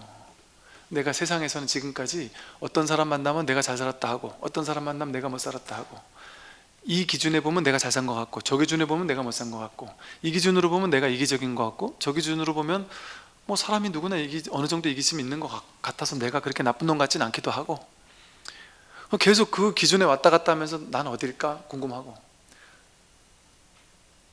또 크게 잘못한 사람 중에는 내가 이 잘못을 어떻게든 이거 해결해야 되는데 싶으니까 이게 이제 많은 보시를 하면 그래도 내가 조금 이게 좀 잘못이 좀 이렇게 좀 제해지지 않을까 하는 마음으로 또 막 그런 식으로도 하기도 하고, 뭐 다양한 방법으로 어쨌든 자신의 어떤 잘못을 이렇게 하려고 한단 말이죠. 근데 이 모든 것들이 뭐냐, 기준이 있으면 이런 일이 있죠. 선악이라는 기준점을 누군가 만들어 놓으면 그 위면 선이고 그 아래면 악이잖아요. 근데 그 기준점이 없다니까요. 기준점이 뭔지를 모르는 게 성인이에요. 오직 모를 뿐. 아는 거는 분별지잖아요. 분별해서 아는 거잖아요. 이 진짜 지혜는 무분별지, 이걸 반야지혜라고 불러요. 반야지혜, 무분별지. 이게 벌써요 한 15년쯤 전에 제가 일본의 후쿠오카 마사노부라는 사람이 그 자연농법이라는 책을 썼는데, 그 책을 그때 막 자연에 꽂혔을 때 와 정말 충격적으로 아름답게 읽었어요. 근데 벌써 15년 전에 그 사람은 이 부처님의 무분별지 있잖아요. 그 사람 책에 처음부터 끝까지 무분별지가 나와요. 분별하는 건 지혜가 아니다. 맞다 틀리다 옳다 그르다 나눠서 그 중에 옳은 걸 선택하는 건 지혜가 아니다. 그러니까 농사 짓는 거, 삶을 사는 거, 생태적인 삶을 사는 거, 이것이 생각해가지고 판단해가지고 이건 좋은 거 저건 나쁜 거, 이거는 어리석은 거다. 그래서 진정한 농사가 무엇인가를 거기서 써놓거든요. 진정한 농사는 분별지가 해서 하는 게 아니다. 무분별지로서 농사 짓는 거예요. 이거는 잡초는 나쁜 놈이고 이 채소는 좋은 거니까 얘는 살리기 위해서 잡초는 죽여야 돼. 이건 분별지라는 거예요. 이 무분별지 입각한 농사 방법, 그게 그냥 자연농이에요. 그 제가 20년 전에 우리 절 가는 곳마다 옆에 조그마한 텃밭을 만들어서 완전 자연농법으로 막 했었거든요. 자연농법이 뭐냐면 그냥 내버려 두는 거예요. 그냥 가치 크게. 게으른 농사법은 그냥 가치 크게 내버려 두는 거예요. 그리고 옆에 있는 것도 같이 뜯어 먹는 거예요. 그 가만히 보니까 옆에 잡초가 나 자라잖아요. 그걸 공부해 보니까 잡초가 하나도 없더라고요. 다 먹는 거예요. 먹는 걸로 따지면 다 먹는 거고. 그리고 또 정 안 되겠다 싶어 너무 과도하게 자라면 뜯어서 그냥 놔두는 거예요, 옆에. 그럼 그게 그냥 거름이 되는 거죠. 뿌리만 안 내리게 하고 그냥 뜯어서 옆에 놔두고 그냥, 그럼 거기서 그대로 거름이 되고, 최소한의 개인만 하는 거죠. 무위에. 그러니까 이렇게 이런 그 책 같은 그런 부류의 무분별지야말로 최상의 지혜다라는 얘기가 요즘에요. 여러분 얼마 전에 이제 누가 그래요. 자신이 이제 여기 뭐 대표신데, 자신이 이제 대표들을 양성하는 이제 정말 성공한 기업가인데, 대표들을 모아놓고 나는 이제 돈은 충분히 벌었으니까 대표, 사장 이런 사람들 모아놓고 내가 올바른 지혜로운 사장이 되는 방법을 가르치는 그런 사람이 있대요. 근데 그 사람이 보니까 이분이 이제 이 마음 공부하다가 자기 성품을 확인하고 공부가 상당히 많이 된 사람이에요. 근데 이제 그분에게 가서 공부를 배운다 그래서 뭐 하는 사람인데 배우냐 그랬더니 그분이 어찌어찌 하다가 뭔가 이게 쉽게 말해서 뭔가 나름의 한 소식이 있었나 봐요. 그러니까 그 이후에 삶이 완전히 뒤바뀌었대요. 그러면서 이제 삶을 어떻게 살아야 되는지, 이제 회사 경영은 어떻게 해야 되는지를 얘기를 하는데, 사업 기법적으로만 얘기하는 게 아니라 삶의 지혜를 토대로, 무분별지를 토대로 얘기를 한다는 거예요. 그러니까 놀랍게 그지없다는 거예요. 그러니까 이분이 보기에는 너무 놀랍다는 거예요. 이 사람이 분명히 뭔가가 있었다라는 게 느껴지더라는 거죠. 근데 자신이 이제 강의를 하는데 수많은 사장들이 와서 강의를 듣는데, 이제 질문하는 시간 있으면 워낙 유명한 분이니까 막 하나씩 질문하는데, 막 이렇게 하면 돈 법니까? 저렇게 하면 돈 법니까? 막 이런 얘기를 다 질문을 하는데, 이분이 이제 일어나서 다른 게 관심 있고, 아니 저는 좀 다른 질문인데, 그 회장님이 옛날에 뭐 이러이러했던 그 좀 변화의 체험이 있다는 그 체험이 구체적으로 뭡니까? 뭐 이걸 물어봤더니 이 사람이 그러더래요. 여기 이제 사람들 많이 있다 보니까 혹시나 오해의 소지도 있을 수 있으니까 자세한 얘기는 모르겠지만, 이 질문을 하는 사람이 봤을 때 이런 질문을 한다는 건 그 질문하는 사람이 분명히 이 체험이 뭔지를 알 것이다. 그러니까 그걸 질문한 것일 것이다. 아마 이심전심일 것 같다. 이런 얘기를 했다 그래요. 그러면서 그분이 이 경영을 하는 데 있어서 이 무분별지야말로 진짜 경영이 되는 자세라는 얘기를 했다 그러거든요. 근데 이런 경우가 심리학에선 당연하고요, 의학에서도 요즘에 이렇게 바뀌고 있고요, 모든 세상의 모든 분야마다 전부 다 이 무분별지의 지혜, 생각에서 오는 지혜가 아니라 그러니까 창의력 면접을 하고 하는 것도 어때요? 똑똑한 사람을 뽑다가 이제는 가슴에서 우러나오는 자기다운 창의력? 이거는 머리로 갈 수 있는 게 아니잖아요. 이런 것들을 중시하는 것도 그 일환이거든요. 그러니까 이런 무분별지에 입각한 지혜가 이 세상을 지금 점차 모든 곳곳에서, 이건 종교에서만 이런 변화가 일어나는 게 아니에요. 지금 곳곳에서 이 마음 공부를 하고 마음을 깨달은 사람들이 곳곳에서 자기 나름의 방식으로 그 부분을 가르쳐요. 쉽게 말해 의사가 한의사인데 이 공부를 해요. 제가 옛날에 이제 한의원에 침 맞으러 갔었어요. 그래서 거기 가서 잠시 누워 계세요. 그래서 누워 있는데 벽을 봤더니 벽에다가 전부 다 한 구절 막 쪼가리 붙여놨어요. 그래서 그걸 읽어봤더니 이 한의사분이 불교 공부를 엄청 하는 분인가 봐요. 스님 법문을 막 전부 다 갖다가 놓고 불천인 경전 갖다 놓고 하고, 또 한의사분들 중에 상당수 사람들한테 그 이제 생활 습관을 바꿔주기 위해서 어떤 사람들에게는 이제 절하는 방법을 가르쳐요. 그래서 절을 이걸 꾸준히 하라고. 그래서 이 한의사분들이나 이런 사람들은 절하는 거 이런 걸, 아니면 명상 이런 거 가지고 사람들 치유하는 사람도 요즘에 많고요. 서양에서는 아예 이게 융합 통합 치료 같은 거에서 의사 한의사 대퇴약 하는 사람뿐만 아니라 심리치료사뿐만 아니라 영성가, 종교인 같은 명상가, 이런 사람이 통합적으로 치료를 시키고 이런 것들이 이제 그런 병원들이 늘어난다고 하거든요. 이제 앞으로는 점차 그렇게 될 거예요. 왜냐하면 여러분, 병원 가서 치유 못하는 게 얼마나 많아요? 그런데 이 마음 공부에서 치유되는 게 또 얼마나 많습니까? 어제 찾아왔던 어떤 거사님도 회사를 운영하는 사람인데 본인이 공황장애 우울증이 오니까 회사 전체가 무너지더래요. 회사 전체 사람들이 전부 다 이 우울증 공황장애 온 대표 밑에 있으니까 얼마나 힘들겠어요. 그럼 화도 너무 많이 내게 되고, 그러다 도저히 안 되겠다 싶어서 법문을 듣는데 그분 같은 경우는 그래요. 깨달은 체험 이런 게 있는 게 아니래요. 그런데도 어느 순간인가 그냥 되게 가벼워진다. 이 부처님 가르침이라는 것은 삶의 진실이 뭔지를 알려주기 때문에 내가 묶여있는 걸 풀어줘요.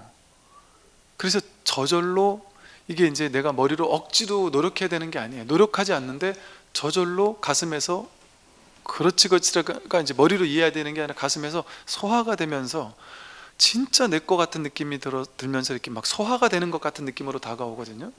그렇게 되었을 때 그게 체화가 되고 있단 말이에요. 그러면 삶이 변해요. 놀랍게 삶을 변화하게 만들어주는 가르침이 이 공부입니다. 그래서 여기서 말하는 것처럼 너무 심플해요. 삶에서 이 무분별지를 실천하기 위해서는 뭘 하면 안 돼요. 좋은 걸 집착하려고 하지도 않고 싫은 걸 거부하려고 하지도 않고 지금 눈앞에. 그러나 아무것도 안 하는 것도 아니라 그랬죠. 하되 함이 없이 한다. 그러면서 삶을 그냥 통째로 허용하는 거예요. 그러니까 근원에서는 완전히 허용하니까. 그러나 현실에서는 무엇이든 하는 거예요. 최선을 다해서. 그러니까 뒤끝이 없어요. 돼도 좋고 안 돼도 좋아요. 안 되면 내 생각은 됐으면 했는데 부처님은 안 되는 방향으로 날 이끌었구나. 오케이, 부처님을 따라야지. 내 생각 믿으면 되겠어? 안 돼서 감사합니다. 제가 어제 말했듯이 10년 전에 남편 때문에 죽을 고비를 넘겼던 보살님이 지금 깨어나고 나니까 까르르 웃으면서, 야, 진심으로 남편이 스님 진심으로 웃으면서, 와, 정말 남편이 내 인생 최상의 선물이라고. 근데 그때는 그 죽일 놈이 지금은 정말 최상의 선물이라고 그걸 진심으로 얘기하더란 말이에요. 진심으로. 그런데 그 최상의 선물이 지금도 쳐다보면 짜증이 나긴 난데요, 올라온단 말이죠. 헛소리 자꾸 요즘에도 한 번씩 와서 한다는 거예요. 그러면 짜증은 나지만 그건 짜증 나는 건 짜증 나는 거고, 근데 진심으로 참 정말 그렇게 된단 말이죠. 그 다음을 볼게요. 지극한 이치를 깨닫는 것은 어렵지 않으니 오직 분별하고 선택하는 마음만 버리면 된다. 단지 싫어하고 좋아하는 두 가지 마음을 가지지 않으면 모든 이치를 꿰뚫어 훤히 알게 된다. 털끝만큼이라도 분별하는 마음을 가지면 하늘과 땅만큼 이치와 멀어지게 되나니 만약 이 자리에서 깨닫고 싶거든 좋아하고 싫어하는 마음을 가지지 마라. 이 신신명이라는 것은요, 저희 이제 신신명 강의 올려놓은 게 있죠. 신신명은 처음부터 끝까지 모든 개성이 전부 다 이 무분별지, 둘이 아닌 분별, 둘이 아닌 이 불이법을 설하고 있어요. 고구정령이 계속해서 불이법만 설하고 있어요. 맨날 똑같은 얘기만 이렇게 저렇게 바꿔가지고 그렇게 하고 있어요. 근데 그게 불교 핵심이에요. 이것뿐이에요. 불교는 지극한 이치를 깨닫는 거 어렵지 않아요. 분별하고 선택하는 마음만 없으면 된단 말이에요. 분별하고 선택하는 마음 없으면 지극한 이치가 본래 드러나 있어요. 단지 싫어하고 좋아하는 이 두 가지 마음을 가지지 않으면 모든 이치를 꿰뚫어 훤히 알게 된다. 이게 통연명백해진다 이래요. 얼마나 단순하고 간단해요? 아까 말했듯이 육조 스님이 말했듯이 좋은 것도 선택하지 않고 싫은 것도 선택하지 않는다면, 그럴 때 좋다 싫다라는 분별이 없다면 그때 너의 본래 마음은 뭐냐? 선악과를 따먹지 않는다면 그 선악과를 따먹기 이전에 거기가 천상세계 아니냐, 거기가 에덴 동산 아니냐. 그 분별하기 이전에 우리 본 마음을 곧바로 가리킨단 말이죠. 그럼 여기서도 같은 말이에요. 싫어하고 좋아하는 두 마음, 그 마음을 가지지 않으면, 그 마음이 일어나기 이전에 그 마음을 가지지만 않는다면 바로 모든 이치를 꿰뚫어 훤히 알게 된다. 본래 에덴 동산이다 이 소리예요. 본래 통연명백하다. 모든 것은 이렇게 눈앞에 통연명백하게 드러나 있단 말이에요. 100%. 근데 자기 생각이 요거를 가릴 뿐이에요. 다른 일이 없습니다. 털끝만큼이라도 분별하는 마음을 가지면 하늘 땅만큼 멀어진다. 여기서 이렇게 제트기를 쌓아 올려서 달나라를 가도록 이렇게 초점을 맞춰서 이렇게 간단 말이에요. 여기서 1mm 어긋나면 저쪽 가서는 달나라를 가겠어요? 아주 먼 데를 가지 않겠습니까? 그렇죠. 여기서는 티끌만큼 어긋났지만, 분별이 시작됐지만, 이 작은 분별 하나가 우리 삶을 완전 분별의 세계로 몰아가는 거예요. 근데 우리는 막 턱걸만큼 분별하는 게 아니죠. 우리 삶은 온통 분별뿐이에요. 분별뿐. 분별 이외에는 해본 적이 없단 말이에요. 그러니까 이 세상은 분별, 누가 분별 더 잘하나 내기의 장이잖아요. 그래서 분별 잘하는 사람에게 석사 박사 학위도 주고요, 돈도 주고요, 분별을 기차게 잘하는 사람한테 월급도 더 많이 주고요, 연봉도 많이 주고요. 그리고 또 이 사람은 이쪽에 분별을 잘하지만 다른 사람은 다른 쪽에 분별을 잘하잖아요. 이걸 다 분별해내기는 쉽지 않아요. 그러니까 아무리 똑똑한 사람도 죽을 때까지 공부해도 끝나질 않아요. 이제 그래요. 이제 제 동생이 이제 사업적 나름 이렇게 뭐가 좀 있어서 그 일을 막 열심히 하는데, 그 옆에 이제 자기 이제 아는 이제 만나고 있는 동료 이렇게 무슨 뭐 사장들이래요. 근데 그 얘기를 들어보면 이 사람들이 본인은 너무 뭘 몰라가지고 사람이 어찌 이렇게 아둔하고 사람이 어찌 이렇게 뭔가를 이렇게 모르지? 그 하나하나 다 가르쳐 준대요. 그럼 그걸 가서 또 하다 또 좀 못하면 또 찾아와서 막 가르쳐 달라면, 참 나 진짜 손 많이 가는 사람이네 하면서 막 이래라 하나하나 끌어주고 가르쳐 준다는 거예요. 그랬는데 너무 충격받는 사람이 한둘이 아니래요. 왜 그러냐 했더니 나중에 친해지고 나서 얘기를 하다 보니까 자기가 봤을 땐 이 사회적으로 이 사람이 사회생활 잘할 수 있을까 싶은 사람이고, 일머리가 이렇게 없는 사람인데 이 사람이 어떻게 사장을 하지 싶은 사람이 얘기를 하다 보니까 본인이 꿈에 그리던 대학을 나왔고 꿈에 그리던 대학을 나왔고 머리가 막 기가 막히게 좋은 사람이었다는 거예요. 그러면서 이런 얘기를 하더라고요. 진짜 사람은 그 기준이, 머리 좋다 낫다라는 그 기준이 전부가 아니구나. 전혀 아닌 거예요. 그 머리가 좋았다고 해서 뭔가 돈을 잘 버는 것도 아니잖아요. 사업을 잘하는 것도 아닐 수 있잖아요. 또 뭔가 훌륭한 사람이라고 해서 자식을 행복한 자식으로 만드는 것도 아닐 수 있잖아요. 또 남편과 아내를 나로 인해서 행복한 남편으로, 행복한 아내로 바꾸는 능력, 그게 머리 좋다고 되는 겁니까? 그런 것과 전혀 상관없잖아요. 그러니까 이 세상의 모든 어떤 하나하나의 기준들, 그 기준들이 하나가 위대하다고 해서 그 사람이 진짜 위대하다? 그는 그냥 환상이에요. 그럴 수가 없죠. 근데 이 세상은 어떤 특정 기준을 가지고 사람들을 이렇게 나누고 구분하고 분별해서 잘났다 못났다로 규정 짓는 걸 이 세상이라고 여기면서 우리는 거기에 맞춰서 살려고만 길을 쓰고 살았잖아요. 근데 이 무분별지에서는 그럴 필요가 없습니다.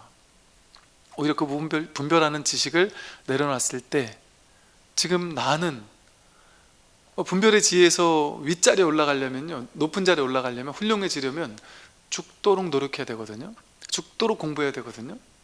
그런데 내 머리가 나쁜 사람은 죽도록 공부해도 안 되는 선이 있을 거 아니에요. 사업적 수완이 없는 사람은 죽도록 해도 안 되는 어느 선이 있을 수도 있잖아요. 뭐 없을 수도 있지만, 운동신경 없는 사람은 나는 죽어도 운동으로는 안 되는 사람일 수 있잖아요. 근데 그걸 하려고 하면 얼마나 스트레스 받겠어요. 근데 그런 특정한 기준을 어떤 정해서 그걸 해야 된다라는 생각을 하지 않으면 이 세상에서, 여러분 예를 들어 어떤 우리 연예인 A라는 연예인 성대모사를 해요. 그러면 성대모사 대회 할 수 있겠죠? 그럼 성대모사, 그 사람 성대모사 1등, 2등, 3등 막 만들 수 있겠죠? 그 뭐죠? 이렇게 옛날에 가수 성대모사 이렇게 똑같이 노래 부르는 대회 해가지고 막 상주 듣고 이러잖아요. 그 말이 뭐냐면 나랑 닮은 사람 뽑기 경연대회 아니에요. 그러면 예를 들어 여러분과 똑같은 사람, 여러분 닮은 사람 뽑기 경연대회를 하면 여러분이 전세계 1등이란 말이에요. 나다운 사람 전세계 1등 아니에요? 나다운 사람은 내가 1등이란 말이에요. 우리 모두가 완전히 자기다움에서 1등이란 말이에요. 그러니까 이 무분별지의 자리에서는 높고 낮음이 없는 거예요. 그래서 불이법인 거예요. 둘이 아닌 거예요.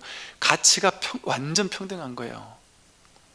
저는 이 불교를 공부하다가 제가 오만함 때문에 어렸을 때 내가 불교는 내가 최고다, 뭐 이런 어떤 막 그래야 된다, 막 이런 생각이 있었는데, 불교를 공부하면 할수록 제가 자꾸 절망좌절이 드는 거예요.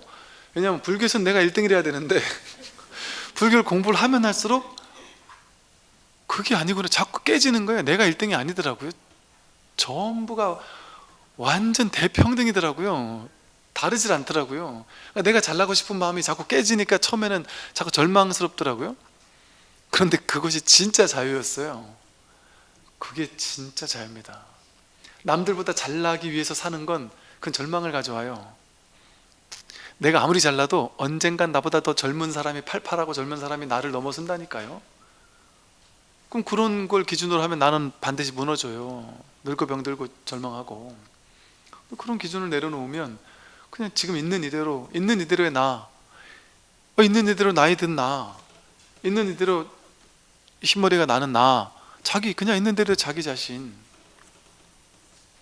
이게 완전한 대평등한 부처와 동등한 성품인 거예요.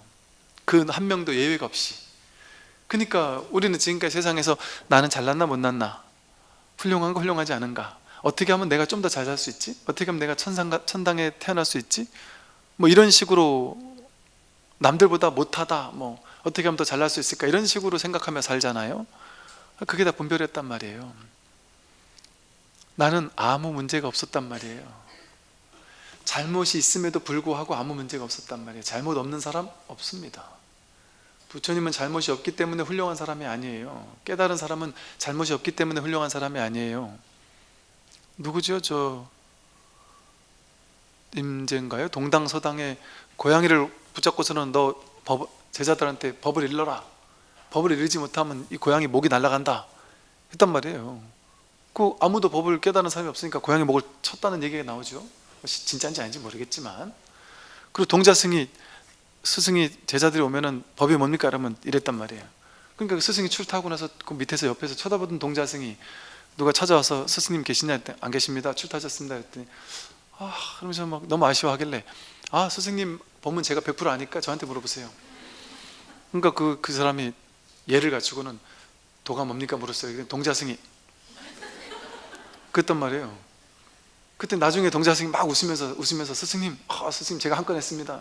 스승님 하는 거 이렇게 딱 해가지고 그 사람이 깨닫고 갔습니다 이랬대요. 그랬더니 너 다시 한번 해봐라. 도가 뭐냐 그랬더니 손가락 이랬더래요. 그래서 그 스승님 손가락 싹 잘라버렸다 그래요. 근데 실제 잘랐겠냐 모르겠지만은 법 앞에서는 고양이를 죽일 수도 있단 말이에요. 그랬는지 모르겠지만 이를테면 이 공부 앞에서는요, 정말 이 공부는 정말 완전한 정말 불이법의 공부예요. 진짜 우리가 나라는 존재가 나만 잘나는 공부가 아니라 완전 대평등이라 잘날 수도 없지만 못날 수도 없구나. 그 누가 나보다 더 잘난 놈도 없지만 나보다 더 못난 놈도 없구나. 그러니까 우월감도 없고 열등감도 없는 거예요. 그러니까 세상 전체를 나와 평등하게 사랑하게 되는 거예요. 있는 그대로 바라보는 게 진짜 사랑이고 자비거든요. 특정한 사람만 사랑하는 건 사랑 아니에요. 그건 분별이지. 있는 그대로를 있는 그대로 보는 게 자비심인 거예요. 그게 진짜 자비인 거예요. 그게 무분별치고요. 만약 이 자리에서 지금 바로 곧장 깨닫고자 하거든 좋아하고 싫어하는 마음만 가지지 않으면 된다.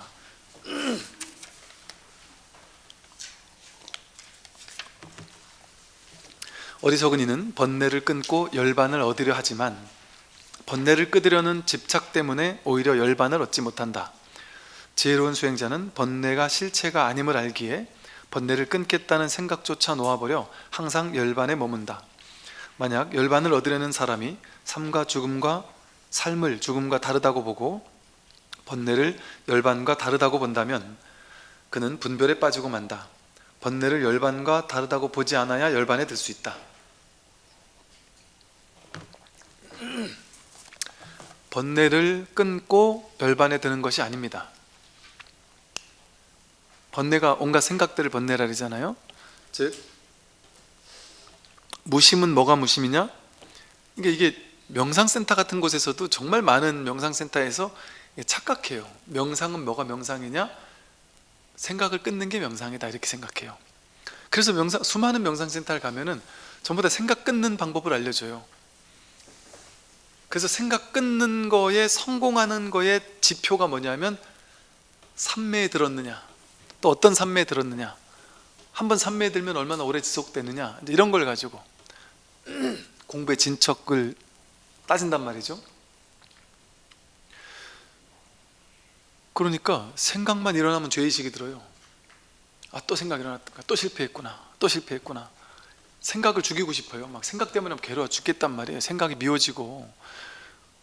그래서 생각과 싸워 이겨야 되는 노력을 죽어라고 한단 말이에요. 근데 똑같놓고 여러분, 죽어라고 생각과 싸워 이기기 위해서 생각이 일어나지 않는 노력을 했어요. 여러분, 죽을 때까지 하면 성공할까요? 그리고 그게 성공하면 큰일 나지 않을까요? 여러분, 명상센터에서 생각을 딱 끊었어요. 근데 명상센터 나와가지고 집에 가야 돼요. 근데 우리 집이 어딘지도 몰라요. 분별이 없어. 생각이 없으니까. 몇 번 버스를 타야 되는지도 몰라요. 1번이고 50번이고 50번이 1번이지, 2번이 7번이고 7번이 1번이지. 분별이 없다 해버리면, 아무 생각이 없다면 어떻게 세상 일을 할 수가 있겠어요. 자식이 뭘 물어봐도 잘한 게 못한 거고 못한 게 잘하는 거, 죄가 없다, 마음대로 살아라 이렇게 얘기할 수 없단 말이에요. 하나하나 다 가르쳐줘야 되죠. 선과 악을 다 가르쳐줘야 되죠. 선악이 두려움을 알지만 가르쳐줘야 된단 말이에요.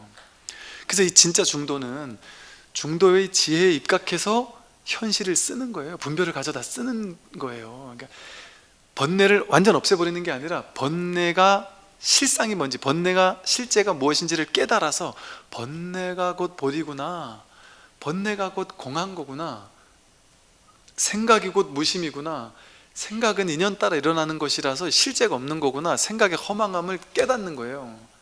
그러고 나서 이제 생각을 마음껏 쓰는 거예요. 생각 아예 안 하고 사는 게 아니라. 그래서 제가 이제 그랬다 했죠. 우리 군중병들 수련회 같은 거 하면 중도의 안목을 가르쳐 주기 위해서 뭐만 얘기했다면 그거는 네 생각 아니냐, 분별 아니냐 해서 끊도록 만든단 말이에요. 그래서 이게 뭐 기냐 짧으냐 이러면 깁니다 이러면 짧은 거 가져와서, 더 긴 거 가져와서 이게 짧지 않느냐 이러고, 짧습니다 이러면 또 더 긴 거, 더 짧은 거 가져와서 길지 않느냐, 그럼 이게 뭐냐 이러면 짧다고도 말 못하고 길다고도 말 못하잖아요. 그럼 이제 말을 못하고 입을 꽉 다물고 있어요. 또 다른 것도 마찬가지예요. 모든 걸 다 물어봐요. 너는 잘났냐 못났냐, 너 인생은 성공이냐 실패냐, 너는 모든 판단 분별에 대해서 전부 다 물어보면 이거다 저거다 얘기하면 그게 전부 다 분별 아니냐, 거기 사로잡히는 거 어리석은 거 아니냐, 이렇게 하니까 이제 사람들이 와 진짜구나, 지금까지 내가 잘났다 못났다 옳다 그르다 했던 모든 고정관념이 다 생각의 분별 망상이었고 이거에 고집하니까 괴로웠구나라는 걸 깨달아요. 그러니까 이제 되게 자유로워져요. 너무 자유로워져 가지고 이제 그 다음날 이제 물어본단 말이에요. 이제 시험 본다 점검하니까 와라 이래가지고 물어봐요. 그러면 너는 잘났니 못났니 하면 어떤 애들은 침묵을 해요. 아무 말도 안 해요. 또 어떤 애는 잘난 것도 아니고 못난 것도 아닙니다. 잘났다고 해도 어긋나고 못났다고 해도 어긋납니다. 이제 이런 식으로 이제 나름의 정도적인 말을 막 해요. 그런데 이제 다 틀렸다 그래요. 또 그날은 또 어제까진 그게 옳다 했다가 오늘은 막 다 틀렸다 그래요. 진짜 답을 하나 가져와라. 그럼 내가 포상휴가증 4박 5일 준다. 막 죽도록 찾아요. 이제 답을 내려고. 그럼 답 아는 사람 와봐라. 답을 잘 못 내요. 근데 의외로 답은 너무 간단하죠. 그러고 나서 찾아오면 이제 이게 기냐 짧으나 이런 물어보면 자유자재로 답하는 거예요. 길다 또 말할 수 있고 짧다도 말할 수 있단 말이에요. 애들 짜장면집에 데리고 가서 짜장면 먹을래 짬뽕 먹을래 하면 짜장면에 집착해도 안 되고 짬뽕에 집착해도 안 됩니다 뭐 이럴 수도 있지만 그렇게 하면 인생 어떻게 살겠어요. 그러니까 다시 돌아와야 된단 말이에요. 현실로. 그러니까 산은 산이고 물은 물인데 공부를 하다 보면 산은 산이 아니고 물은 물이 아니게 돼요. 거기에 집착할 게 없구나라는 걸 깨달아요. 근데 그렇게만 하면 반쪽짜리 공부예요. 공에 빠지게 돼요. 그래서 다시 돌이켜서 산은 산이고 물은 물이다라고 해서 다시 현실로 돌아오게 만들어줘야 돼요. 근데 이때 다시 돌아온 건 다른 거예요. 이제 옛날에는 진짜 이건 줄 알고 진짜 저건 줄 알아서 이걸 집착했는데 이제는 이게 집착할 게 없는 줄 알면서도 이제 자유자재로 그 말을 쓸 수 있단 말이에요. 길다도 쓸 수 있고 짧다도 쓸 수 있고 맞다도 틀릴 수 있고 틀리다도 쓸 수 있고 누가 네 잘났냐 못났냐 하면 잘났다도 할 수 있고 못났다도 할 수 있고 무엇이든 그 말에 걸리지 않고 그 말을 자유자재로 쓸 수 있단 말이에요. 그게 진짜 중도예요.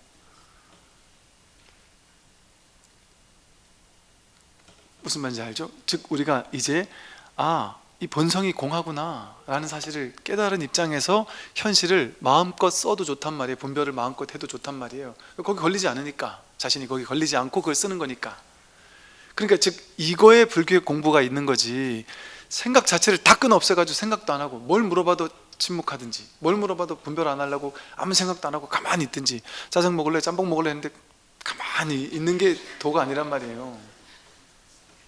가만히 있으려고 생각 없애려고 불교 공부하는 게 아니잖아요. 그러니까 생각이 바로 생각 없음인 줄 알면 된단 말이에요. 자유자재로 생각할 수 있단 말이에요. 번뇌가 곧 번뇌 아닌 줄 알면 번뇌를 자유자재로 쓸 수 있단 말이에요. 그러니까 번뇌가 곧 보리죠. 그러니까 번뇌를 쓰면서 나는 지금 보리를 활용하고 있는 거예요. 쓰고 있는 거예요. 그러니까 남들이 보기에는 저 사람도 나랑 똑같이 분별하는데 싶단 말이에요. 근데 너는 분별하는 거고 나는 분별 안 하는 거야 이렇게 말한단 말이에요. 그래서 아직 그걸 깨닫지 못한 사람한테는 너 분별하지 마라 이런단 말이에요. 그리고 스승은 보니까 맨날 분별하고 살아요. 그러면 이제 그 제자에게 방편으로 뭐라 했는지 아세요? 산은 산이 아니고 물은 물이 아닌지를 아직 깨닫지 못한 제자애들한테 뭐라 했냐면 산 아니야, 물 아니야, 계속 아니라고 해서 깨줘요. 근데 본인은 막 분별 다 하고 사니까 제자가 막 화가 나가지고 스님 나한테는 분별하지 말라고 맨날 그러고 스님은 맨날 분별하고 사십니까 이런단 말이에요. 그러면 스승이 뭐라 했는지 아세요? 너는 안 되는데 나는 돼. 너는 안 돼. 근데 나는 돼 이러면 제자 입장에선 되게 어이가 없으면서 뭐지? 지 잘났다는 건가? 뭐 지는 예외라는 건가? 뭐 이렇게 오해를 할 수가 있단 말이에요. 근데 이게 오해가 아니죠. 스승은 사는 산이 아니고 물은 물이 아닌 데까지 갔다가 다시 사는 산이고 물은 물이라는 자리에 온 거잖아요. 이 자리를 깨닫고 오는 거니까 본인은 뭔 얘기를 해도 되고 뭐 어떻게 해도 되는 거죠. 그러니까 이제 막 출가한 제자는 넌 계율 지켜야 돼, 계율 어기면 큰일 나 이렇게 얘기한단 말이에요. 근데 스승은 계율을 마음대로 어겨요. 그러니까 저희 스승님이 이제 처음 출가했을 때 스님들 맨날 절에서 안 좋게 말하면 맨날 풀떼기만 먹고 살잖아요. 이거를 여러분 제가 얼굴이 새까매가지고 옛날에 섹시맨이라고 불렸다 그랬잖아요. 새까맣고 시꺼 못하고 섹시하다 그랬었어요. 너무 새까만 게 없어지지가 않는 거예요, 평생. 왜냐면 제가 어릴 때 아버님 일을 도와주느라고 내 노가다를 해놓으니까 타는 게 돌아오질 않았어요. 너무 새까맸었거든요. 근데 제가 절에 가서 내 법당에 있고 뭐 스님 법문 듣고 하면서 법당에 있으면서 맨날 풀만 먹고 살았잖아요. 근데 이제 대학 다닐 때만 해도 막 거의 맨날 술 먹고 살다가 이제 절에 오고 나서 술도 딱 끊고 이제 맨날 풀만 먹고 이제 살았잖아요. 6개월 딱 지나니까 저는 몰랐지만 와, 내가 이렇게 맑아졌단 말이야. 깜짝 놀랐던 것이, 제가 처음에 그 절에 들어갔을 때 제 이제 스님 한 분이 너무 하얘가지고 금방 쓰러질 것처럼 하얀 거예요. 막 얼굴색도 하얄 뿐 아니라 빛이 날 정도로 막 이렇게 막 너무 청정해 보이는 거예요, 사람이. 그래서 와, 어떻게 저럴 수가 있지? 이런 생각을 했거든요. 그러면서 부럽다 생각했거든요. 제가 충격적이었던 게 6개월 지나고 나서 사람들이 저보고 너무 얼굴빛이 좋아졌다면서 처음 왔을 때에 비하면 막 너무 막 맑아졌다는 거예요. 그래서 에이, 무슨 소리 아니냐고. 아니, 저 스님같이 저렇게 얼굴이 환하고 막 하얀 스님을 보고 저한테 그런 얘기 하지 마시라 했더니, 아니, 이게 제 자랑이 아니에요. 스님이 저 스님보다 더 하얘요 이러는 거예요. 그래서 태어나서 그런 스님 처음 들어본 거예요. 이 섹시맨이 하얗단 말을 처음 들어본. 그러니까 그만큼, 제가 이 말은 이게 농담인데, 그렇게 청정하게 채식만 하고 다 계율을 지키면서 공부하니까 사니까 나도 모르게 외모부터가 이렇게 좀 달라지는 듯 하더란 말이죠. 그런데 그 스승님이 그렇게 가르치니까 우리는 그렇게 하잖아요. 그러니까 그렇게 이제 업습이 조복되는 거죠. 그러면서 이렇게 살잖아요. 그러니까 어느 정도 이렇게 공부가 돼 놓으니까, 아니 이제 좀 살다 보니까 어느 날 우리는 안 되는 거예요. 너희들은 니네들끼리 밥 먹으러 오랜만에 밥 먹으러 간다 이러면은 그냥 뭐 비빔밥집 가든지 이래야 되는 거예요, 우리는. 그런데 어느 날 갑자기 은사 스님께서 야, 오늘 우리 회식한다, 나가자, 이런 거예요. 그래서 저는 뭐 별 기대 안 하고 그냥 뭐 이런 일도 있나 보다 하고 이제 서울역 서초동 시내를 봉고차 타고 이제 스님들이 우르르 갔죠. 와, 근데 저는 충격이었어요. 우리를 그때 이제 처음이었으니까 몰랐으니까, 그러니까 다른 어른 스님들은 좀 알더라고요. 그래서 뭐 별 놀라지 않더라고요. 그러면서 저한테 쓱 얘기를 해주는데, 고깃집을 데려갔단 말이에요. 우리한테는 절대 안 된다 그랬는데 은사 스님이 고깃집을 데려가는데, 고깃집을 데려가려면 조금 이렇게 방 있는 데를 데리고 가서 이렇게 좀 숨어서 우리끼리 이렇게 좀 먹는 고깃집을 데리고 가든지, 지금 우스개로 지금 얘긴데 아마 그때 왜 그런지 저도 모르겠어요. 근데 그러든지, 아니 환한 사람들 다 막 먹는데 거기 한쪽에 앉아가지고 고기를 꺼 먹으라는 거예요. 근데 오늘은 스승님이 먹으라고 했으니까 먹어도 된다는 거예요. 그래서 그냥 맛있게 먹으라니까요. 뭐 애따 하고 그냥 맛있게 먹고 왔단 말이에요. 근데 그 다음날 이제 다른 스님한테 물었더니, 니는 안 되지, 넌 안 돼, 스승님이 된다려면 돼, 그날은 돼, 뭐 이러더라고요. 그래서 그 다음에 또 한 번 또 어디 뷔페를 한 번 또 데려간 적이 있어요. 너희들이 평소에 먹고 싶었던 것 마음껏 모든 걸 다 갖다 먹어라. 뭐 그때는 이해가 안 됐죠. 이게 뭐지 했단 말이에요. 근데 이제 아마도 그런 것 같아요. 아마 이 젊은 스님들이 그래도 이렇게 살지만 한 번쯤은 뭔가 이렇게 뭐 영양분 같은 게 좀 부족한 것들이 땡기는 게 있을 거 아니에요. 그럼 뷔페 같은 데서는 내가 평소에 이렇게 자기가 알거든요. 나는 머리는 모르지만 가슴은 알거든요. 내가 평소에 부족하던 걸 나도 모르게 막 먹고 싶은 게 있단 말이에요. 그래서 그런 한 번씩은 이렇게 먹게 해주더란 말이죠. 근데 이게 뭐 맞다 틀리다는 얘기를 하려는 게 아니에요. 그러니까 그것이 제가 봤을 때는 스승님이 했을 때는 틀리지 않아요. 왜냐하면 부처님도 그렇게 살지 않았나요? 대승불교에서나 뭐 고기 먹지 마라 이런 얘기가 있었지, 부처님 당시엔 그런 게 없었어요. 그냥 주는 대로 먹으라였어요. 부처님은 고기 골라 먹지 않았고 오신채 같은 게 없었어요. 왜? 오신채를 어떻게 따져요? 공양간이 없었는데. 나가서 탁발하니까 주는 대로 먹는 거였고, 법칙이 뭐였냐면 이 집 고르면 그 집부터 무조건 7집 가서 주는 대로 먹는다. 그게 법칙이었어요. 분별 없이 무얼 주든 분별 없이 먹는다. 근데 그거 뭐 빼고 뭐 빼라고 하면서 할 수가 있겠어요? 그게 분별하지 않는, 음식에 뭔 차별이 있겠어요? 근데 만약에 그게 실제 불교에 예를 들어 될 수 있으면 고기 먹지 마라 했을 때, 그거는 그렇게 하면 좀 좋다, 공부하는데 도움이 된다, 이런 말이겠죠. 근데 그걸 절대 진실이라고 볼 수는 없죠. 그게 절대 진실이었으면 고기 안 먹는 사람은 절대 청정한 사람이고 고기 먹는 사람은 절대 나쁜 놈이잖아요. 근데 그럴 수 있을까요? 고기 먹는다고, 술을 먹는다고 그 순간 내가 나쁜 놈으로 확 변모할까요? 그럴 수가 없는 거예요. 그러니까 본래가 둘이 아닌 거예요. 불이법인 거예요. 그러니까 대평등하니까 그게 가능한 거죠. 이처럼 어리석은 사람은 번뇌를 끊으려고 하고 또 막 생사를 없애서 열반 얻으려고 하는데 생사가 곧 열반이에요. 그러니까 부처님은 태어났고 죽었잖아요. 부처님의 육신은. 그런데 부처님의 돌아가신 걸 죽음이라고 부르지 않고 열반 이렇게 부르잖아요. 부처님에게는 생사가 열반이에요. 근데 이 마음을 깨닫고 보면 이 불교 공부가 진짜 놀라운 공부인 것이요, 이거는 진짜 너무 아무것도 아닌 공부라서 공부를 하고 나면 진짜 좀 어이없다는 느낌이 들 정도로, 야, 뭐 불교에서 막 엄청난 공부인 것처럼 막 사기를 쳤잖아요.